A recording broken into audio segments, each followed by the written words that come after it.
Magulo ang pamumuhay ng mag-asawang Leo at Isabel dahil marami silang utang. Wala kasing permanenteng trabaho si Leo at si Isabel naman ay nasa bahay lang para mag-alaga ng dalawa nilang anak. Hindi naman nila maiwan ang mga anak nila dahil wala siyang maiiwanan sa mga yon. Kailan ba tayo makakaahon sa utang natin? Baon na tayo. Nanlulumong wika ni Leo sa kanyang asawa. Nakaramdam kasi siya ng pagod dahil sa maghapon niyang pagtatrabaho.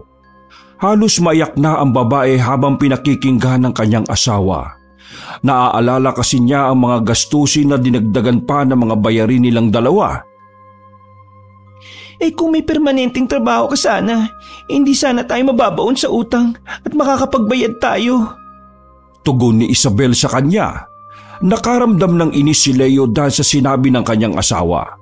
Kaya pinagsabihan niya ito. Kung sana rin may trabaho ka at nakakatulong sa akin, baka gumanda pa kahit paano yung buhay natin. Natahimik noon si Isabel dahil sa sinabi ni Leo sa kanya. Kahit kasi ilang ulit niyang ipinaiintindi kay Leo ang lahat, ay hindi pa rin niya maunawaan yon. Inasikaso na lang nito ang kanilang magiging hapunan habang si Leo naman ay nagbabantay ng anak nila.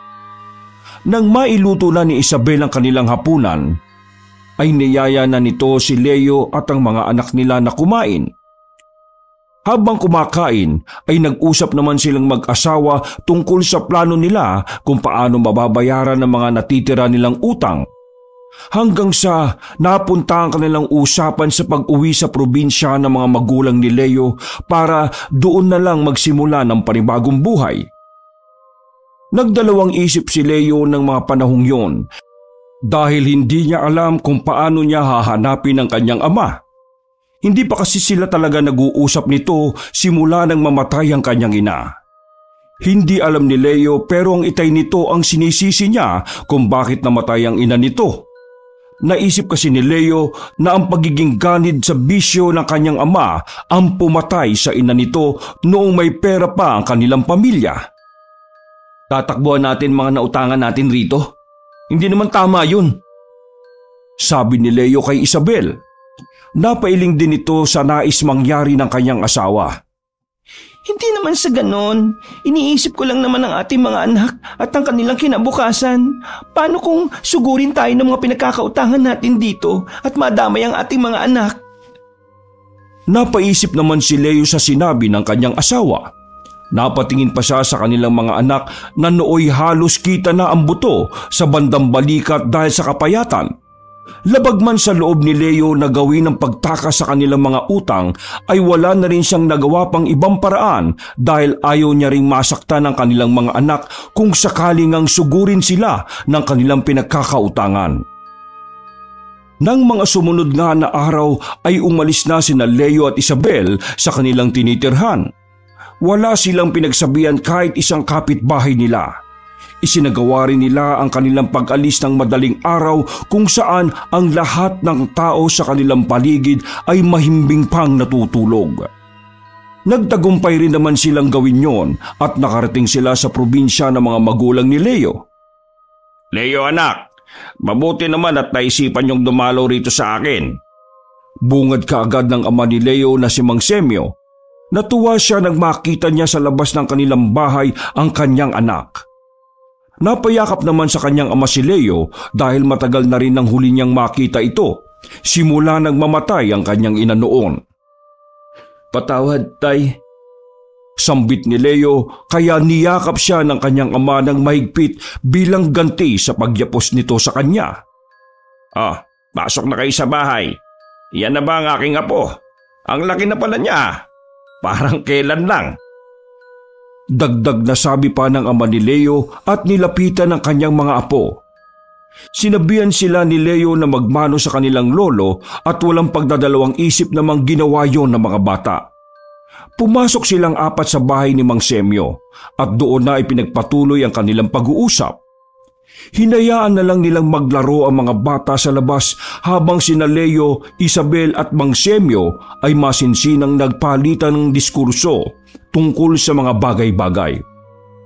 Ayon pa sa matanda, Magkahalong pagtataka at saka tuwa ang naramdaman niya nang makita si Leo. Ano bang problema nyo at bakit napunta kayo rito ng biglaan? Tanong ni Mang Semyo sa mag-asawa. Nagdadalawang isip pa sana noong sumagot si Leo, ngunit wala na rin naman siyang magagawa dahil naroon na rin sila at dala na nila halos ang kanilang mga damit. Dito na po sana kami titira, Tay. Hindi na po kami babalik sa dati naming tinitirhan. Yun kung ayos lang po sa inyo. Tugon ni Leo sa kanyang ama. Nagtaka naman ang ama nito dahil sa sinabi niyang yun. Paano yung mga kagamitan nyo roon? Ang mga damit ninyo? Yung mga gamit ninyo? Tanong pa ng ama ni Leo sa kanya. Hindi naman po kasi sa amin yung mga kagamitan sa bahay na yun Nangungupahan lang po kami. Huwag po kayong mag-alala dahil dala na po namin ang lahat ng mga damit namin. Muling tugon ni Leo at sa mga tanong ng kanyang ama. Napailing man si Mang Semyo ay wala na itong nagawa kung hindi hayaan ng kanyang anak. Mas mabuti na yata naman kung ganon at nang makasama ko na kayo, lalo na yung mga apo ko. Teka, sandali lang Bago ko makalimutang itanong, bakit bigla naman yata ang inyong desisyon? May problema ba kayo roon? Napatingin si Leo at Isabel kay Mang Semyo. Hindi na nila naitago sa ama ni Leo ang dahilan kung bakit sila biglang umuwi sa probinsya. Sa katunayan po kasi niyan, Tay, marami po kaming pinagkakautangan sa lugar namin na yun Natakot kaming baka sugurin kami at mapahamak yung mga bata. Kaya nagpasya kaming takasan ng mga utang namin at umuwi rito. Direktang sagot ni Leo. Napayuko naman si Isabel dahil nakaramdam siya ng hiya sa ama ng kanyang asawa. Napabuntong hininga si Mang Semyo dahil sa kanyang nalaman. Hindi man niya nagustuhan ang ginawa ng kanyang anak ay naisip rin niya ang kapakanan ng kanyang mga apo. Dahil doon, hinayaan na lang niyang magsimula ng bagong buhay ang pamilya ng kanyang anak. Kung ano ang kailangan ng mga yon ay tinugunan niya dahil nais niyang maging matiwasay rin ang buhay ni Leo. Naging masaya naman ang pamilya ni Leo nang naroon na sila sa probinsya ng kanyang mga magulang. Tahimik ang kanilang pamumuhay. Nakahanap ng trabaho sa bayan ng mag-asawa habang inaasikaso ang mga tanim sa lupain ni Leo. Ang dalawang bata ay naiwan sa pangangalaga ni Mang Semyo na mabilis din nilang nakagaanan ng loob. Isang hapon noon, nasa trabaho pa ang mag-asawang Leo at Isabel. Abala naman si Mang Semyo sa pag-aasikaso ng kanilang makakain at maging ng mga tanim nilang gulay sa likod ng kanilang bahay. Noong mga panahong yon, saglit na nagpaalam ang dalawang bata kay Mang Semyo na maglalaro lang sila sa tapat ng kanilang bahay. Hindi pa masyadong pamilyar ang mga bata noon sa lugar na yon, kaya hindi sila hinahayaang maglaro ng malayo sa kanilang bahay. Dahil sa pagiging abala niya, hindi na malaya ni Mang Semyo na napalayo na pala sa bahay nila ang dalawang bata. Nalaman na lang niyang wala na sila sa tapat ng kanilang bahay noong tawagin niya sila at wala nang sumagot. Nasa na kaya napunta yung mga batang yon?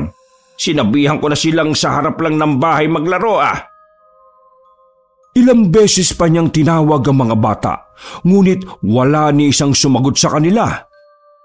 Nako, saan na kaya napunta yung mga yon? Baka maabutan pa ng anak ko na wala rito yung mga batang yon nako, tsak na ako ang sisisihin niya. Nag-aalalang sabi ni Mang Semyo sa kanyang sarili. Iniwan na muna niya ang kanyang ginagawa at nagpasyang hanapin ang dalawang bata. Nilibot ni Mang Semyo ang paligid na kanilang bahay at maging ang mga kalapit na pwedeng pagtaguan ng mga bata. Ngunit hindi niya nakita ang mga ito. Ay naku naman, saan pa kaya ang posible nilang puntahan? Makalipas ang higit 20 minutong paghahanap sa kanyang mga apo, ay may naulinigan siyang sigaw mula sa hindi kalayuan. Nakaramdam ng kaba si Mang Semyo dahil tila isa sa mga apo niya ang sumigaw na yon. Hindi ito maaari. Sabi na lamang niya sa kanyang sarili at nagpa siyang puntahan kung saan niya narinig ang boses na yon. Nang natuntunan ni Mang Semyo ang pinagmulan ng boses ay hindi nga siya nagkamali. Malapit lang yon sa balon na pinagbabawal na puntahan ng mga tao. May mga tao rin naman sa probinsya na yon, ngunit magkakalayo ang mga kabahayan. Yun siguro ang dahilan kung bakit walang nagbabala sa dalawa. Dahil sa kanyang pag-aalala, dali-daling naglakad palapit ang matanda patungo sa mga apo niya. Ano bang nangyari? Bakit kayo sumigaw? Tanong ni Mang Semyo sa kanyang mga apo nang malapitan na niya ang mga ito. Lo, may nakita po kami sa balon. Tugon naman ng panganay na anak ni Leo. Nanlaki kaagad ang mga mata ni Mang Semyo nang marinig ang sinabi ng kanyang apo. Magkahalong pananabik at sindak ang kanyang naramdaman ng mga sandaling yon. Teka, ano bang nakita ninyo? Tanong pa ulit nito sa mga bata. Gumalaw po kasi yung takip niya, Lolo. May nakita rin po kami mga daliring lumabas doon. Pero nang kinusot po namin yung mga mata namin, wala naman pong nangyari o naggalaw sa balon. Paliwanag ng apo nito. Muli pa niyang hinawakan ang takip ng balon, pero sumenyas ang matanda na wag niyang gawin yon. Napailing si Mang Semyo sa naging kwento ng kanyang apo. Sinabihan niya ang kanyang mga apo na guni-guni lang nila ang kanilang nakita at napatango ang mga bata sa kanya. Alin na kayo, umuwi na tayo. Huwag kasi kayong pumunta rito. Bawal ang mga tao rito, lalo na kayong mga bata. Sabi pa ni Mang Semyo sa dalawang bata. Pinilit niyang umuwi ang mga bata sa bahay nila, kaya naglakad na ang mga yon. Naiwan naman si Mang Semyo at may kung anong pinagmasdan sa paligid ng balong yon. Bago tuluyang nilisan ni Mang Semyo ang lugar na yon, napalingon pa siya sa balon sa huling pagkakataon. Ay nako, baka guni-guni lang talaga ng mga bata ang nakita nila. Matagal lang hindi nabubuksan at nagagamit ang balong ito kaya imposible ang kanilang sinasabi. Umalis si Mang Semyo sa tabi ng balon at sinundan ng kanyang mga apo na pauwi na sa bahay nila. Saktong pag-uwi nila ay nakarating na din mula sa pagtatrabaho sina Leo at Isabel. O tay, saan kayo nanggaling? Tanong pa ni Leo sa kanyang ama. Ay nako, namasyal lang kami ng mga bata. Ayaw kasi nilang magpaawat Ay sige, pumasok na kayo sa bahay at nang makapagpahinga na. Pilit ng iting tugon ni Mang Semyo kay Leo. Sinunod naman siya ng mag-asawa kaya di na niya inisip pa ang nangyari sa dalawang bata. Napabuntong hininga na lang siya noon at naging tikom na rin ang bibig ng mga anak nila Leo. Nang gabing yon, hindi gaanong makatulog si Mang Semyo. Kahit na anong gawin niya ay hindi siya dinadalaw ng antok. May kung ano kasing ideyang pumasok sa kanyang isipan na labis niyang ikinabahala. Hindi maaaring madiskubre ng mga tao ang tungkol sa balong yon. Sabi pa niya sa kanyang sarili. Hindi alam ni Mang Semyo kung bakit gano'n na lang ang pag-aalala niya gayong tila wala namang nagbago sa balong yon. Ganun pa rin naman yon nang huli niyang mapuntahan ang nasabing balon. Napabuntong hininga pa siya at pinilit ng makatulog hanggang sa napagtagumpayan naman niya ang makaidlip. Lumipas pa ang mga araw. Hindi na ulit nakapunta sa balong yon ang mga bata.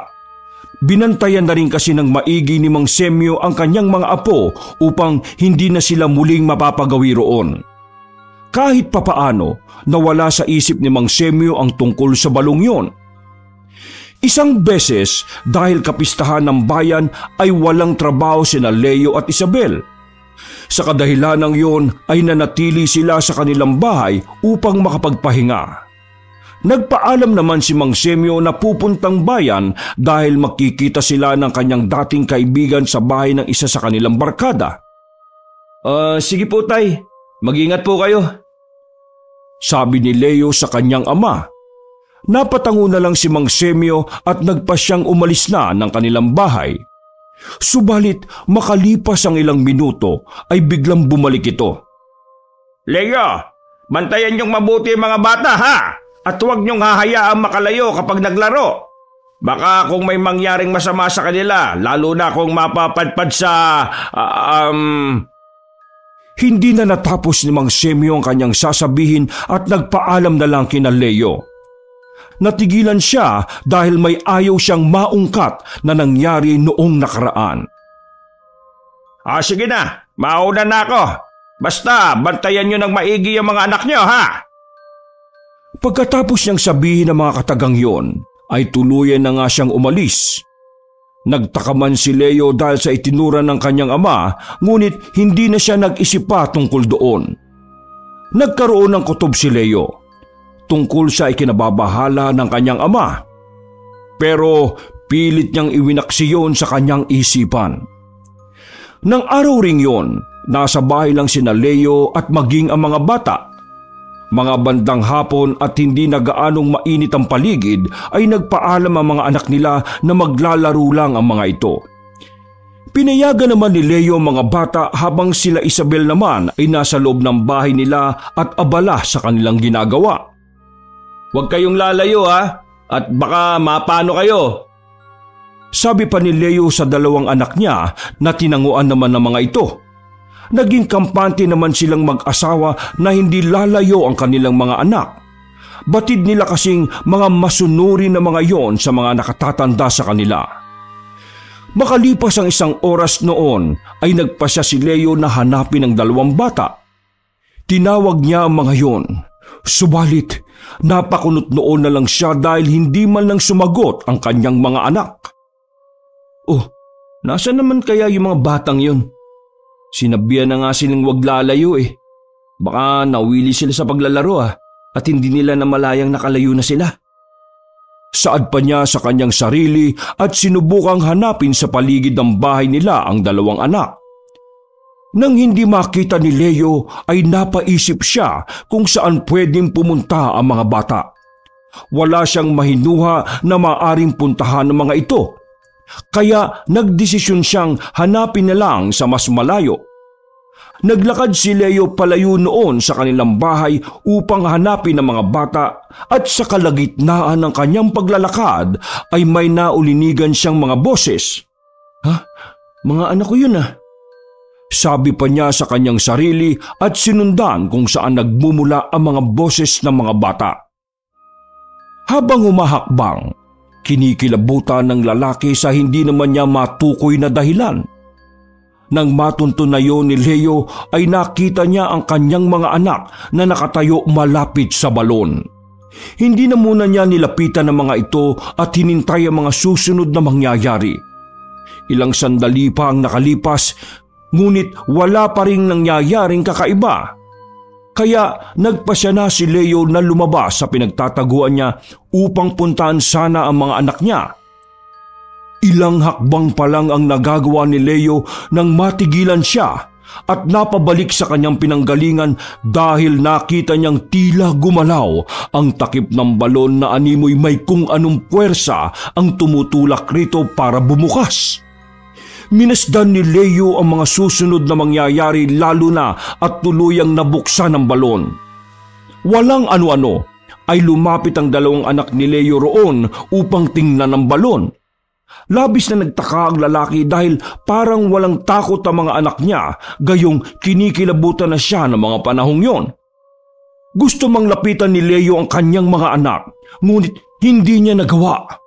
Natuon kasi noon ang atensyon ni Leo sa gumagalaw na lubid na nakatali sa isang puno na nasa tabi ng balon. Marahil yun ang timba ng balon na yun. Bulong pa ni Leo sa kanyang sarili. Napansin din yun ng mga anak ni Leo kaya lumapit sila sa lubid at hinawakan yun. Walang pag-aatubili nilang hinila ang lubid na nakita nila. Tutok na tutok naman ang tingin ni Leo sa lubid na hila-hila ng kanyang dalawang anak. Habang ginagawa ng mga bata yon, parang may kung anong kaba na namuo sa loob ng lalaki. Nais niyang pigilan ng mga bata, pero parang napako siya sa kanyang inaapakan. Makalipas ang 5 minutong paghila nila, ay pinagtulungan nilang ilabas ang timbang naroroon. Tinitigang maigi ng lalaki ang timba at nanabik siyang makita ang kung anong nakapaloob doon. Namanghaman sa laman ng timba ay nakaramdam ng takot si Leo dahil sa kanyang nakita. Diamante yun ah. Totoong diamante. Sambit niya nang makita niyang kumikinang yon. Akmang kukunin na sana ng kanyang mga anak ang isang piraso ng diamanteng naroon nang dali-daling tumakbo si Leo patungo sa mga bata. Sobrang kabang naramdaman niya dahil parang bumabalik sa kanyang alaala ang lahat ng nangyari dati. Wag niyong pakialaman ang hindi sa inyo. Baka may nagmamay-ari niyan at magalit sa atin. Hindi natin alam kung anong kaya niyang gawin. Sabi ni Leo sa mga anak niya. Kinuha niya rin ang timba at mabilis na ibinalik yun sa balon. Tiningnan pa ni Leo ang loob ng balon ngunit wala siyang nakita dahil masyadong malalim yon. Tara, umuwi na tayo. Hinawakan ni Leo ang kanyang mga anak at umalis sa lugar na yon. Iniwan niyang nakabukas ang balon ngunit nang makalayo sila ng ilang hakbang ay napasigaw ang dalawang bata. Napalingon si Leo sa balon at nakita niyang bumalik sa dati ang takip ng balon. Hindi siya makapaniwala dahil kitang-kita niya kung paanong gumalaw yon ng mag-isa. Sa takot ni Leo sa nakita niya ay binuhat na niya ang dalawang anak at umuwi sa kanilang bahay. Habang nasa daan sila pauwi ay pinagsabihan ni Leo ang dalawang bata na huwag sasabihin kahit kanino ang kanilang nakita dahil baka puntahan ng balon. Tanging pagtango lang ang naitugon ng kanyang mga anak sa kanya. Bawal kasing puntahan ng balon dahil malas daw. Sabi pa niya. Nang makarating sila sa kanilang bahay ay bumungad kaagad sa kanila si Isabel. Oh, bakit naman ganyan ang mukha mo? Bakit ka namumutla? Tanong ni Isabel kay Leo. Hindi naman tumugon si Leo. Sa halip ay pinagsabihan nito ang mga bata na tumungo na muna sa silid ng mga ito. Nang wala na ang mga bata ay sakalang nagsalita si Leo. Wala naman. Hininga lang ako dahil sa binuhat ko yung mga anak natin. Tugon naman ni Leo sa kanyang asawa. Naniwala naman si Isabel sa sinabi ni Leo, kaya hindi na ito nagtanong pa. Nagpaalam din ang babae na may gagawin lang sa labas ng kanilang bahay. Kaya naiwan si Leo sa loob ng kanilang bahay. Ay nako, ano kaya yung nakita namin kanina? Totoo kaya yun? Tanong ni Leo sa kanyang sarili dahil hindi siya makapaniwala sa mga nakita niya sa balon. Pilit niyang ibinabalik sa kanyang isipan yon para matanto niya kung guni-guni lang ba yun o hindi. Nasa ganoong sitwasyon si Leo nang maabutan siya ng kanyang ama. Nagtaka si Mang Semyo dahil parang balisa ang kanyang anak nang maabutan niya. Kaya kinausap niya ito. Anak, ayos ka lang ba? Tanong ni Mang Semyo kay Leo. Tiningnan lang siya ni Leo na animoy nagdadalawang isip pa sa kanyang sasabihin.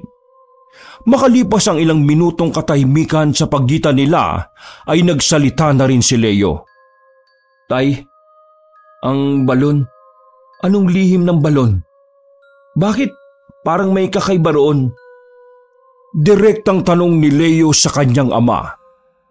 Napabuntong hininga na lang si Mang Semyo at sinabihan ng anak na maupo. Nagpalinga-linga pa si Mang Semyo na tila tinitingnan kung may tao o wala. Nang masiguro nitong silang dalawa lang ni Leo ang naroon ng mga sandaling yon, walang pagdadalawang isip niyang inilahad sa kanyang anak ang tungkol sa balon. Napunta ba ulit doon yung mga bata? Tanong muna nito kay Leo at tanging pagtango lang ang naitugon ni Leo sa kanyang ama. Ilang dekada na nang huling nabuksan ng balon na yon. Wala gaanong mga taong pumupunta roon dahil masyadong malayo sa mga bahay nila. Dahil tayo malapit doon at madalas akong nag-iigib, madalas akong napapadpad doon. Ito nga isang beses, sinubukan kong mag-igib, pero nagulat ako nang iangat ko yung timba roon. Panimulang kwento ni Mang Semyo kay Leo. Nakinig na lamang si Leo sa kwento ng kanyang ama. Diamante, yun ang laman ng timba at hindi tubig. Dahil sa hirap ng buhay natin noon, walang pag-atubili kong kinuha yung mga diamanteng yon at inuwi sa ating bahay. Hindi ko man lang alam ang kapalit nun ng kayamanang nakuha ko. Ngunit hindi ko naisip pa yung tungkol doon. Simula noon, madalas na ako nagpapabalik-balik sa balong yon. Binawalan ko ang mga taong pumunta ron dahil nais kong suluhin ang diamanteng ibinibigay ng balon. Yun din ang dahilan kung bakit biglang umangat ang pamumuhay natin. At alam yon ng yumao mong ina. Pinigilan niya nga ako sa ginagawa ko yung pagkuha ng diamante sa balon. Pero hindi ako nakinig sa kanya. Pinagpatuloy ko ang aking ginagawa at lahat ng diamanteng makita ko kinukuha ko. Hindi ko talaga naisip na may kapalit ang lahat ng yun, Leo. Mahabang kwento ng ama ni Leo at baka sa boses nito ang labis na lungkot at pagsisisi. Napapapahid pa siya ng mga mata niyang may nangingilid na luha. Hindi naman umimik si Leo at pinakinggan lang ang kanyang ama sa kung anumang ikinukwento nito. Nais niya rin kasing malaman ang lahat ng nangyari noon, lalo pa at hindi pa yon naikukwento ng kanyang ama sa kanya. Nagpatuloy naman si Mang Semyo sa pagkukwento sa kanyang anak. Naging ganid ako at ginusto kong maraming yaman ang makuha ko mula sa balon. Ilang beses akong pinagsabihan ng ina mo, ngunit madalas kaming nag-aaway tungkol sa bagay na yon. Hanggang sa natuto akong uminom, magsugal. Sinubukan ko rin mambabae. Hindi ko na naisip yung pamilya ko, yung pamilya natin. Naging pabaya akong ama at asawa. Hindi ko akalaing isang araw noon sisingilin ako sa lahat ng diamanteng nakuha ko sa balon. Napatigil si Mang Semyo sa kanyang pagkukwento na labis namang ipinagtaka ni Leo. Ano po yung sumunod na nangyari, Tay? Tanong ni Leo sa kanyang ama. Ayun, natalo ako sa sugal at naubos ang pera natin sa isang iglap. Sa kadahilan ng yun, wala akong ginawa kundi bumalik ako sa balon upang sana kumuha ulit ng diamante ron. Pero nang makarating ako sa balon, nakita kong nakasarado na ito. Nagalit ako sa kadahilan ng hindi ko alam kung sino yung may gawa nun, kung sino ang naglagay ng takip sa balon. Sigaw ako ng sigaw noon upang bumukas yung balon at mabigyan ulit ako ng diamante. At hindi nga ako nabigo. Bumukas ang balon kaya laking tuwa ko. Napabuntong hininga si Mang Semyo matapos sabihin yon. Hindi niya alam kung magpapatuloy pa ba siya o titigil na. Subalit dahil sa nais malaman ni Leo ang tungkol sa balon ay nagpatuloy siya sa pagkukwento rito. May nakausap akong nilalang doon. Hindi ko alam kung anong uri siya ng nilalang pero ramdam kong may kapangyarihan siya. Nataon naman na lasing ako noon kaya hindi ko na alam kung ano ang mga pinagagawa ko. Ang alam ko lang may nakausap akong mabalahibo at itim na nilalang. May kataasan ng nilalang na yon at may malalim na boses na animoy nanggagaling sa ilalim ng lupa. Kinausap ako nito tapos binigyan niya ako ng maraming diamante. Ngunit may kapalit. Pero hindi naman niya sinabi ang kapalit na nais niya. Ngunit sumang-ayon ako. Tinupad naman niya ang sinabi niya at binigyan ako ng maraming diamante. Nang makuha ko ang pakay ko ron, umalis na ako. At hindi na lumingon pa. Napayuko na si Mang Semyo ng mga oras na yon. Ano pong nangyari sa inyo, Tay? Sabihin niyo! Sabihin niyo! Galit na wika ni Leo noon. Kahit na inaasahan na niya ang susunod na magaganap, ninais pa rin niyang malaman ang katotohanan mula sa ama. Sinugal ko na naman yung nakuha ko noon at natalo na naman ulit ako. Umuwi ako sa bahay natin at wala na ron yung ina mo. Nalaman ko na lang na patay na siya dahil nasagasaan siya habang hinahanap ako sa bayan. Hindi ko inakala Ang buhay ng iyong ina ang kapalit ng ibinigay sa akin ng nilalang na yon. Hindi ko alam. Hindi ko alam. Pagtatapos ni Mang Semyo sa kanyang kwento, hindi makapaniwala si Leo sa kanyang nalaman mula sa kanyang ama. Tama nga siyang sinisi niya ang kanyang ama dahil sa nangyari sa kanyang ina. Sa mga oras na yon, ramdam ni Leo ang matinding pagkamuhi kay Mang Semyo. Nais niya itong sigawan at saktan, ngunit hindi niya magawa.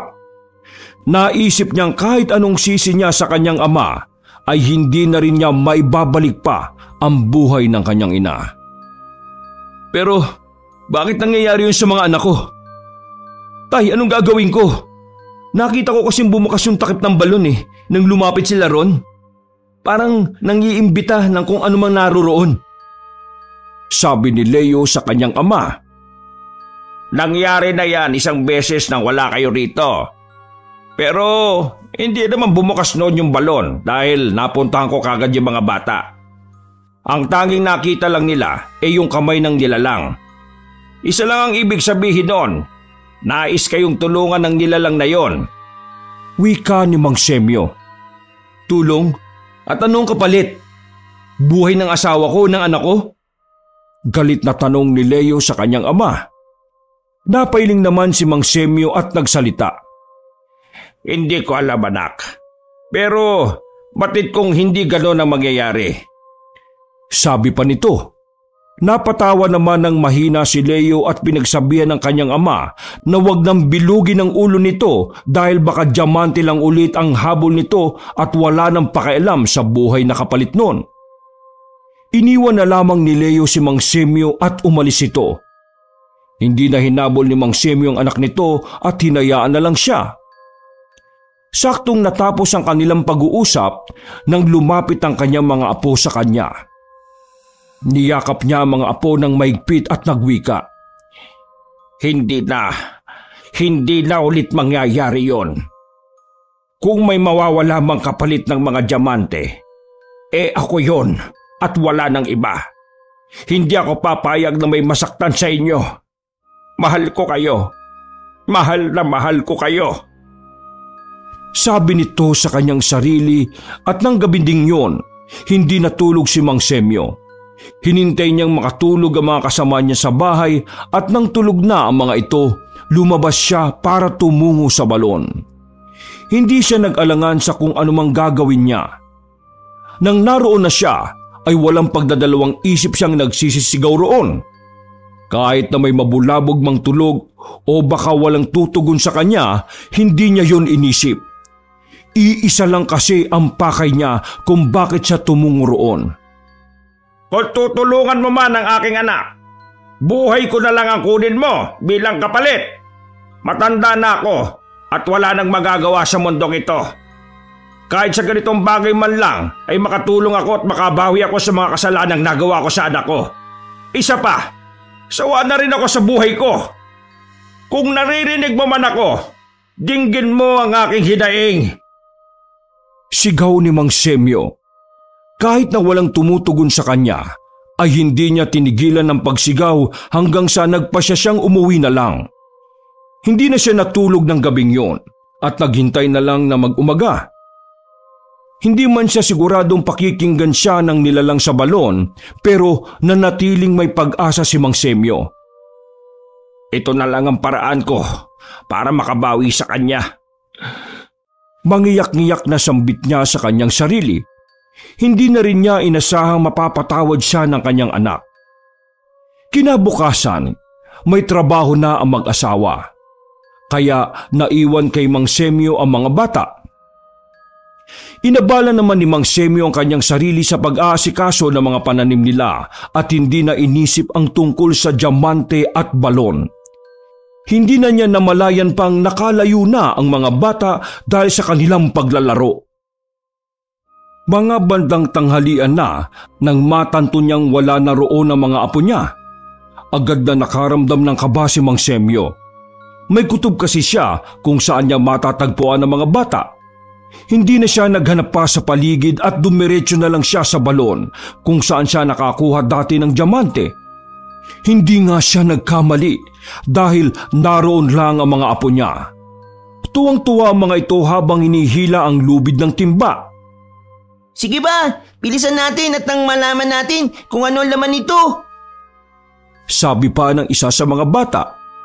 Napapangiti na lang ang matanda habang nakikita ang kanyang mga apong parang sabik na makita ang bagay sa timba. Hindi na pinigilan ni Mang Semyo ang kanyang mga apo sa kanilang ginagawa.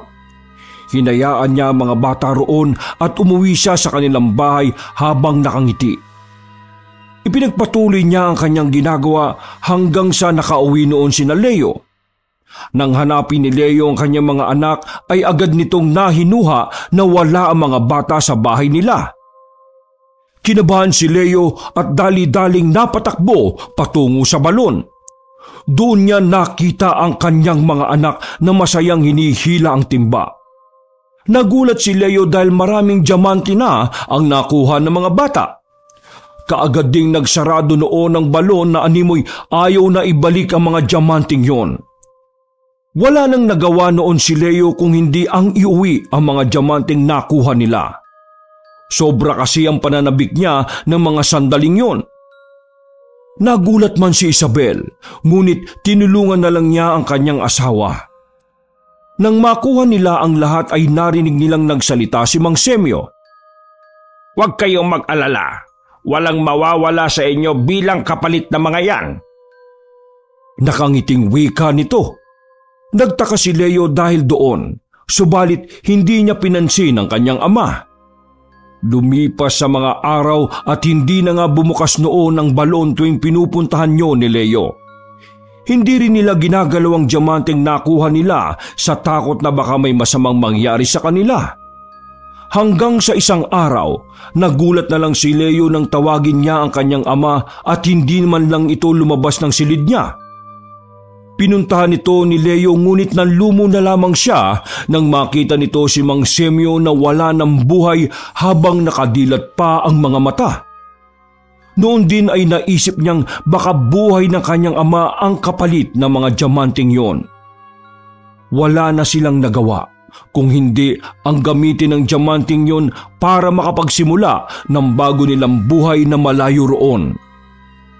Hindi rin nila lubos maisip na yon ang kanilang magiging kapalaran nang dahil lang sa balon at diamante. Wakas!